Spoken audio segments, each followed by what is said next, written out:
Hello English 1A. This quick video is just to remind you of how to format a document in MLA. Now, keep in mind, there's many different formatting systems out there. There's APA, there's Chicago, and there's a variety of others.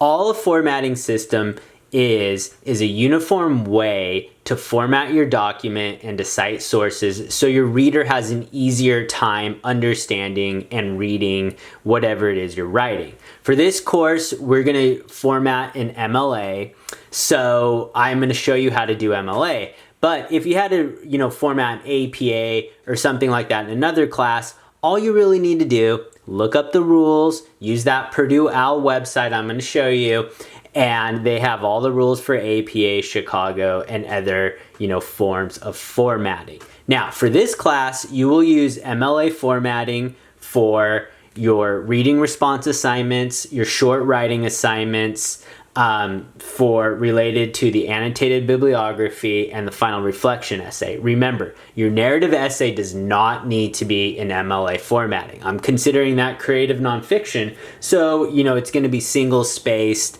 and I'm not worried about headers or anything like that on that essay.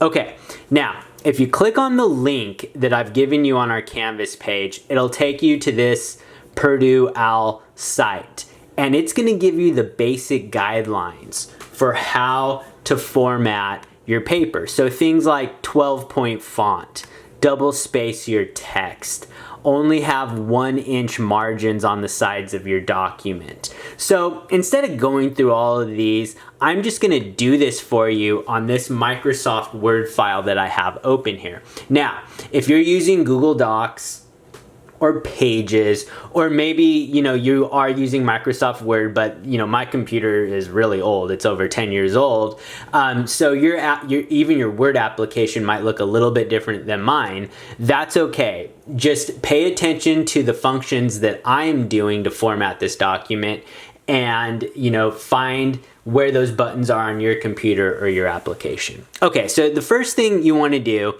is you want to make sure your margins are 1 inch. So in Microsoft Word, we go to Document, and that's going to bring up a box here.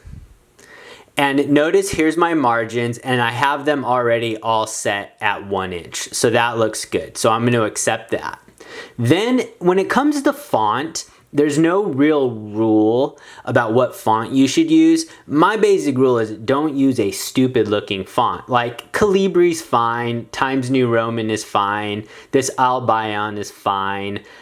Ones like these, Agency, Adlam, Abadi, those are kind of weird looking. I would not recommend you use anything like that. Use a very basic looking font. Personally, I like Times New Roman, so I'm going to use Times New Roman.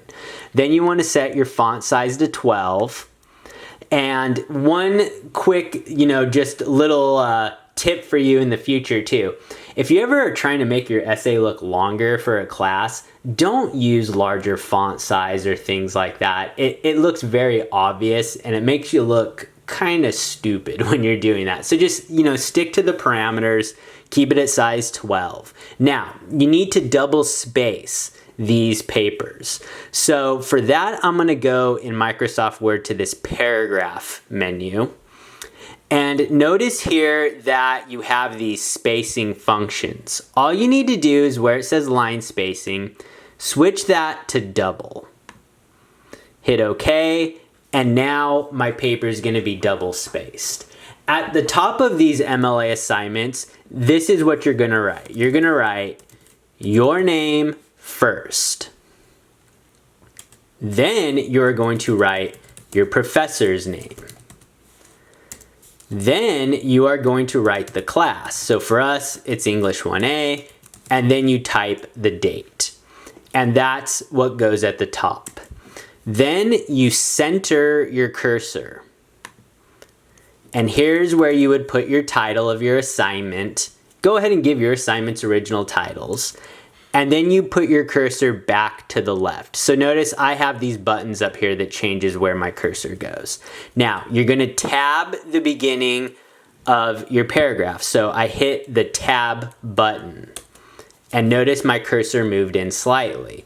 And then this is where I would type my first sentence. So if you're doing those reading responses, usually you'll need to do 1 or 2 sentences as a thesis statement and then 2 paragraphs. So I'm going to keep typing as if this were my 2 sentences in a reading response. Okay, end paragraph. That's like my first 2 sentences. Now I'm going to hit enter, tab, and this is where I begin my first full body paragraph. And then you just continue to type, and now you have a basic formatted MLA document. Now there's one other thing that you're supposed to do in MLA, and that's put a page number up here. So to do that, you would go up to your top margin and double click, and notice now it's taken me into this header section. So up at the top here on the left, I have this page number function. I'm gonna click Format Page Numbers. Actually, no, I'm not gonna click that. Let me do this again. Just basic page number. And I want my page number on the right. So it already looks like it's set there, so I'm just gonna hit OK.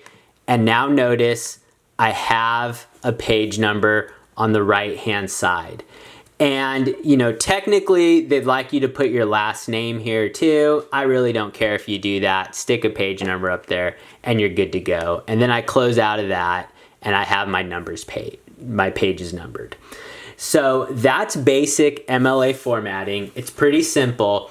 If there's even, you know, templates out there, there's actually a way in Microsoft Word where it'll automatically format your document and do all this stuff for you. The college's library has a Microsoft Word file that you could download that's already put into MLA format. I think they have one for APA.